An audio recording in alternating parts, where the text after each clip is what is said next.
अस्सलाम वालेकुम वरहमतुल्लाहि वबरकातुहू। 8 क्लास का पहला लेसन है बाब नंबर 1 फसली पैदावार और इंतज़ाम। इंग्लिश में इसको बोलते हैं क्रॉप प्रोडक्शन एंड मैनेजमेंट। तो आज हम इसके बारे में पढ़ेंगे, थोड़ा डीप में पढ़ेंगे और थोड़ा लंबी वीडियो हो जाएगी। तो इसको हम शुरुआत कर रहे हैं और इसको मैं अच्छे तरीके से पढ़ाने की कोशिश करूँगी। आपको मालूम है फसली पैदावार और इंतज़ाम से पहले मैं आपको थोड़ा सा प्रोडक्शन के बारे में बताऊँगी। जैसे कि हम सभी, मैंने आपको समझाई थी इसके पहले ज़ियाई तारीफ़ क्या होता है। ज़ियाई तारीफ़ में मैंने आपको बताई थी कि जिस तरह हम जानदार जिंदा रहते हैं उसी तरह पौधे भी अपनी ग़िज़ा के लिए, अपने ज़िंदगी दौरे हयात बनाए रखने के लिए ज़ियाई तारीफ़ में खाने का इंतज़ाम करते हैं, ग़िज़ा बनाते हैं। जैसे मैंने आपको याद होगा एक वीडियो में बताई थी कि कोई पौधा है, सपोज़ एक पेड़, ये गमला है और गमले के अंदर एक पौधा लगा हुआ है। जैसे मान लो सपोज़ ये पौधा है, ये इसकी लीव्स है, ये इसकी लीव्स मैंने आपको समझाई थी। तो इस तरीके से कोई पौधा होता है और जो कि अपना खाना खुद किस तरीके से बनाता है, तो वो अपना खाना इस तरीके से बनाता है। जैसे इसकी लीव्स होती है वो ग्रीन कलर की होती है, तो इसकी जो पत्तियां होती है वो ग्रीन होती है, इसमें क्लोरोफिल प्रेजेंट रहता है। क्लोरोफिल जो होता है वो एक पिगमेंट होता है जो कि सूरज की रोशनी की, अब ये मान लो सूरज है, ये सूरज है ना, तो सूरज की रोशनी की मौजूदगी में ये जो सनलाइट इस पर पड़ती है, इसकी मौजूदगी में अपने ग़िज़ा खुद तैयार करता है।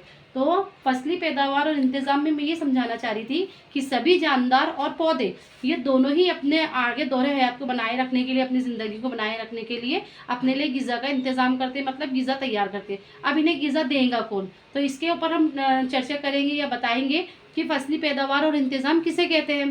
तो इसमें कुछ खेती के तौर तरीक़ों के बारे में मैं आपको बताऊँगी, किस तरीके से इसमें प्रोडक्शन होता है, फसल किसे बोलते हैं, क्रॉप किसे कहते हैं, ये सब चीज़ें मैं आपको समझा रही हूँ। तो इसको थोड़ा ध्यान से सुनिए, तो ताकि एक एक चीज़ आपको क्लियर हो जाए। और ये ज़ियाई तारीफ़ के बारे में मैंने एक वीडियो पहले ही बना रखी है, उसको अच्छे से आप देख लेना, ताकि आपको समझ में आ जाए कि ज़ियाई तारीफ़ होता क्या है, यानी मतलब फोटोसिंथेसिस होता क्या है। तो ये भी मैंने आपको समझाई।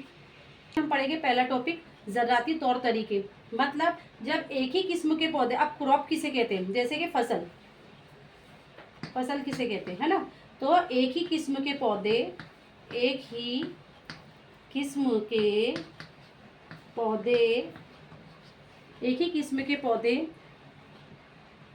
किसी बड़ी जगह पर, बड़े पैमाने पर, किसी जगह पर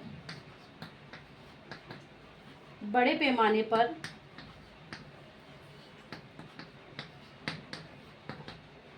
उगाए जाए तो उसे फसल कहते हैं। फसल कहते हैं। मिसाल के तौर पर गेहूं की फसल, गेहूं की फसल, इसका मतलब ये है कि जो खेत है उसमें पूरे पौधे जो है गेहूं के ही है। यानी इस ज़राती तौर तरीकों में मैं आपको ये समझाऊंगी, फसल एक ही किस्म के पौधे किसी जगह पर बड़े पैमाने पर उगाए जाते हैं तो उसे हम फसल कहते हैं, मतलब क्रॉप कहते हैं। मिसाल के तौर पर गेहूं की फसल, जैसे गेहूं के खेत में सिर्फ गेहूं के ही पौधे लगाए जाएंगे, इसको हम गेहूं की फसल कहेंगे। ज़राती तौर तरीके हमने समझ लिए कि क्रॉप किसे कहते हैं, फसल किसे कहते हैं, ठीक है। अब फसल की भी किस्में होती है, हर जगह मौसम के एतबार से अलग अलग किस्में होती है। कुछ फसल को किस्मों में बांटा गया है, जैसे सब्जी की फसल अलग, अनाज की फसल अलग, दालों की फसल अलग। तो इन एतबार से फसल की किस्में बता रही हूँ मैं आपको। तो फसल की जो है किस्में, पहली किस्म है खरीफ की फसल, वो फसलें जिनकी काश्त बरसात के मौसम में की जाती है, मतलब बरसात के मौसम में जिन्हें बोया जाता है या उगाया जाता है, उन फसल को हम क्या कहते हैं, खरीफ की फसल। खरीफ की फसल कहलाती है। ये मौसम जून से सितंबर तक रहता है। जैसे जनरली इंडिया में या भारत में देखा जाए तो ये मौसम जून से सितंबर तक माना गया है। तो इस मौसम में जो भी फसल उगाई जाएगी वो खरीफ की फसल कहलाती है। खरीफ की फसल में देखो मेन जो इसकी एग्जाम्पल है या मिसाल है, धान है, मक्का है, सोयाबीन है, मूंग है, मूंगफली है, कपास है, ये सब खरीफ की फसल है। आप खुद देखो जब जून लगता है तो इन फसलों को उगाया जाता है, ये खरीफ की फसल है। तो धान, मक्का, सोयाबीन, मूंगफली। तो इस तरीके से ध्यान में रखो कि चारों पांचों चीज़ों का नाम, जो कपास वगैरह, ये सिर्फ खरीफ की फसल है। ये सिर्फ आपको देखा जाएगी, जनरली मौसम आपको जो देखा जाएगा वो देखा जाएगा जून से सितंबर तक। तो ये हो गई आपकी एक किस्म की फसल, जैसे खरीफ की फसल।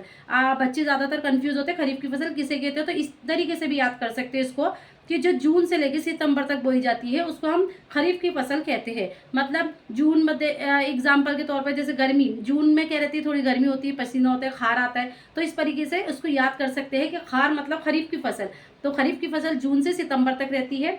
और इनके नाम आप इस तरीके से याद कर रख सकते हैं, जैसे ध्यान में सोयाबीन, मूंगफली और कपास, इस तरीके से आप इसको याद कर सकते हैं। धान से ध्यान बना सकते हैं, मक्का, सोयाबीन और मूंगफली और कपास, इस तरीके से आप उसको याद कर सकते हैं। ठीक है, अभी हमने पढ़े खरीफ की फसल किसे कहते हैं। फसल की किस्में दो, पहली फसल हमने पढ़े खरीफ की फसल, दूसरी है किस्म रबी की फसल। मौसम सरमा में जिन फसलों की काश्त की जाती है, मतलब उगाया जाता है। मौसम सरमा जो टाइम आपको जैसे सर्दी का मौसम लगना शुरू हो गया, उस टाइम में जो काश्त की जाती है उसे रबी की फसल कहते हैं।